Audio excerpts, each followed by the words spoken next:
The country is going through a fascinating era. Are we ready for this shake-up? The Ramaphosa era that forces the evolution of how we understand politics and engage with it. From the economy to the media fraternity, not even the judiciary is spared. Welcome to the PolitBureau. I'm Alvin St. Pierre, and let's try to make sense of it all.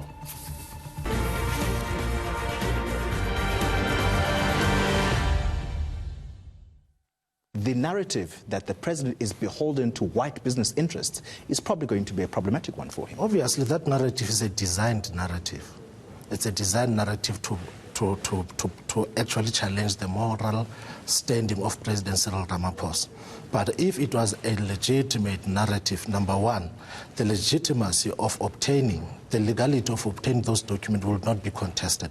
Secondly, the leak would be such that everybody who has contributed to that would have been disclosed. But because a narrative is designed, obviously it's likely to create that kind of an impression.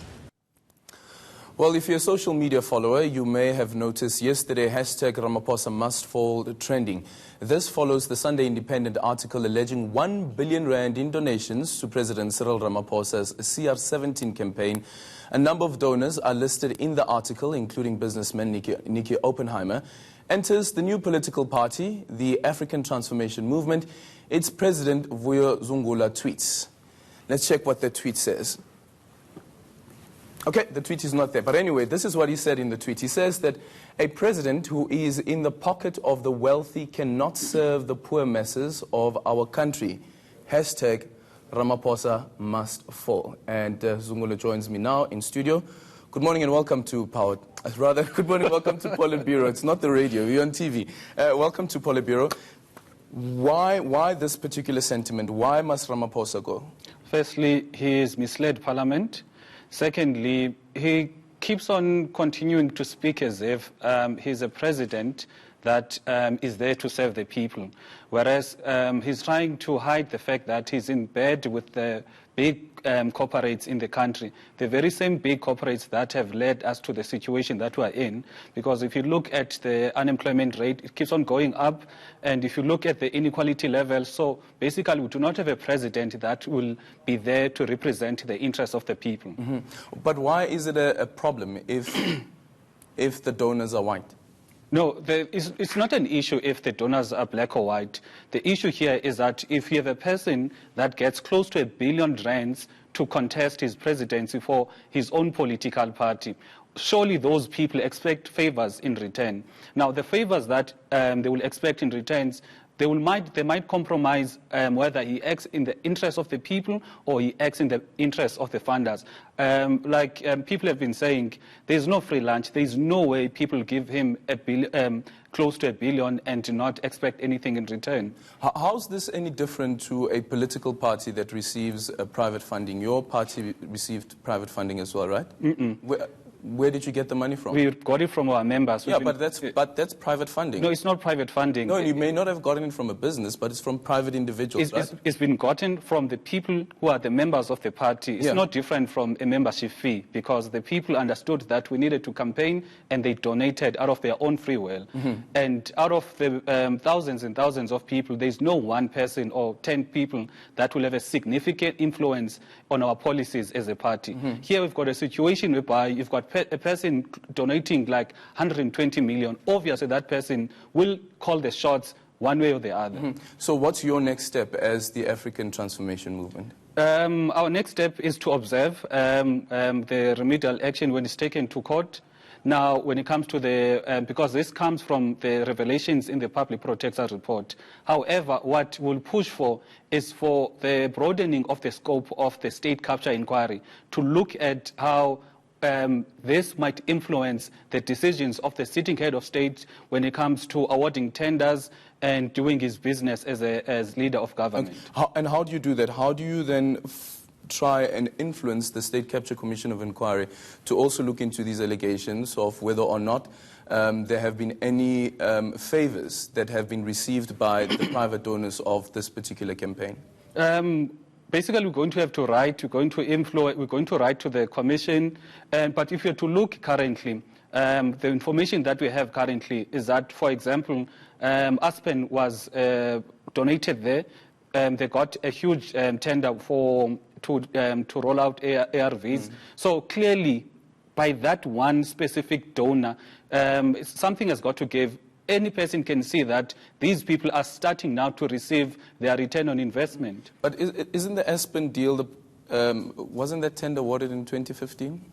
I've no idea, but with the information that we're getting now currently is that there's the people that actually funded, the likes of Dabengwa and Mayra Ramos, all of them, they've been rewarded in one way or the other.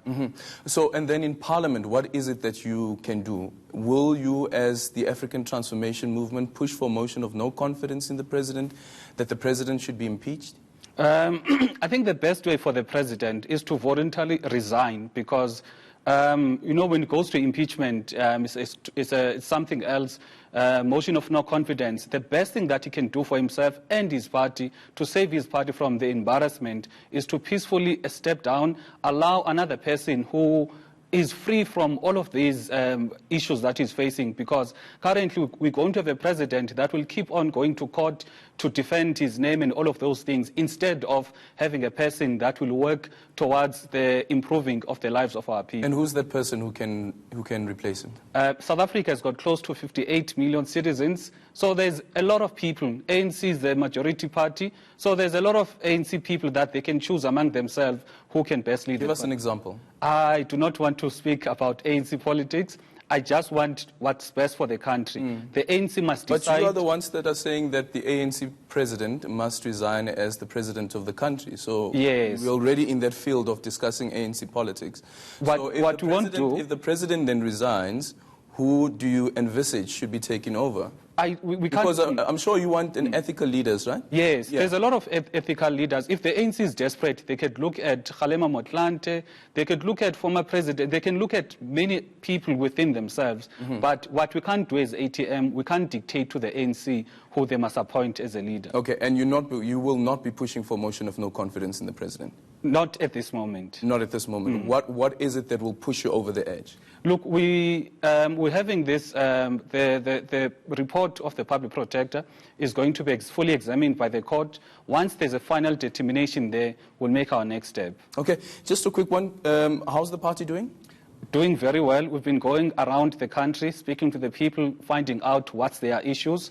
And there's two issues that come out prominently. The first issue is crime, and the second issue is that South Africa is a colony of many African countries or many foreign nationals dominating the economic space. You go to a small town like Feni, almost all of the businesses that you find there are basically owned by foreign nationals. And it speaks to what we've been saying as the ATM, that no foreign nationals must be allowed to participate in the microeconomy. That particular sector must be for the exclusive use of only South Africans to get rid of this unemployment issue that we face. Do you find it all from these road trips that you are doing that there are members of the party or supporters of the party who asked the question that came up just before the elections around whether or not senior ANC members were behind the establishment of the African Transformation Movement? The members of the party know exactly how the party was formed. And look, this thing has been there since April last year. And I want us to be very, very honest about this. You cannot accuse a person for close to 16 months. You do not produce any form of evidence, because that's all that has been there. People have been saying there are allegations, but there's no evidence to substantiate all of those claims. The members of the party know very well that we got together with religious organizations and we spoke about establishing a party that will serve their interests. Now, because we as a party, we're not in the pockets of all of these big funders, and we are basically a new political party, there's nothing that can be used to discredit us except for linking us with these. So the ANC hasn't approached you because they said they're going to establish this committee that's supposed to be investigating allegations. Actually, Kgalema Motlanthe was supposed to be the person who chairs it, but he's not. Has the ANC approached you? Because they know, even now, but they know there's nothing that links all of those two individuals with the ATM. The ATM has been formed by ordinary citizens. Hence, you find that it's led by myself, who's an ordinary citizen. Look, there was even one of the media articles saying, I'm a staunch Zuma supporter. And I was never even a member of the ANC. So what you see with these claims, you see people in the media obviously working with many political parties or some political parties trying to influence society to somewhat discredit or have a certain stigma on the ATM. Hence, there are so many claims which are not substantiated. Okay, thank you so much, Vuyo Zungula, the president of the African Transformation Movement. When we come back, what does the ANC say about the weaknesses of its own internal processes where politics outpaces its own traditions and even the judiciary?